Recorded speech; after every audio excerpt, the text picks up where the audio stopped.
পুজো মণ্ডপে প্রবেশ করলেই চতুর্দিকে থাকবে নানান ধরনের ঘড়ি।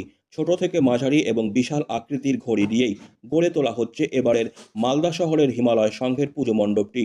মালদা শহরের ইংরেজবাজার পুরসভার 11 নম্বর ওয়ার্ডের কুতুবপুর এলাকার হিমালয় সংঘের এবারের পুজোর থিম সময়। জীবনে চলার পথে সময়ের যে গুরুত্ব রয়েছে সেটিকে তুলে ধরেছেন সংশ্লিষ্ট ক্লাবের সদস্যরা। এছাড়াও পুরো বিশ্বকে যে মহাদেব কন্ট্রোল করছেন, পুজো মণ্ডপে তার একটি বিশাল মূর্তিও গড়ে দর্শনার্থীদের তা বোঝানো হবে। এবার এই পুজোর ৭৫তম বর্ষ। পুজোর বাজেট কাটছাঁট করে মানিকচক ব্লকের ভূতনি এলাকার গঙ্গায় বানভাসীদের জন্য আর্থিক সাহায্যেরও উদ্যোগ নিয়েছেন সংশ্লিষ্ট ক্লাবের কর্মকর্তারা। কুতুবপুর হিমালয় সংঘের সদস্য বানেশ্বর দাস বলেন, মানুষ শত চেষ্টা করেও সময়কে থামিয়ে রাখতে পারছে না। জীবনে চলার পথে সময়ের কতটা গুরুত্ব রয়েছে সেটাই আমরা বিভিন্ন ঘড়ির মাধ্যমে তুলে ধরেছি। সাবেকি ধাঁচে দেবী দুর্গার প্রতিমা করা হয়েছে। এবারের পুজোর বাজেট তাদের প্রায় ১৪ লক্ষ টাকা। আমাদের এই বছরের থিম হচ্ছে সময়, টাইমিং।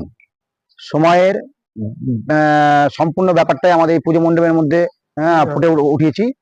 কারণ এই টাইমিং এর যে সময় ব্যাপারটা, সেই সময় ব্যাপারটা হচ্ছে যে মানুষের যে জীবনে যে সময়ের ব্যাপারটা কত গুরুত্ব। সেই গুরুত্বটা যদি সঠিক টাইমে মানুষ সঠিকভাবে তার জীবনকে পর্যালোচনা না করতে পারে, তাহলে ভবিষ্যতে গিয়ে যে তার বিশাল ক্ষতি হতে পারে। বা সেই জিনিসগুলো আমাদের এখানে তুলে দেওয়া হয়েছে, যাতে মানুষ সময়টাকে প্রাধান্য দেয়। এবার ৭৫ বছর পূর্তিতে আমাদের এই থিম হচ্ছে আমাদের কুতুবপুর নায়াগ্রাম হিমালয় সংঘের সময়। Disclaimer. This channel may not promote any violent, harmful or legal activities. All content provided by this channel is meant for an educational purpose only.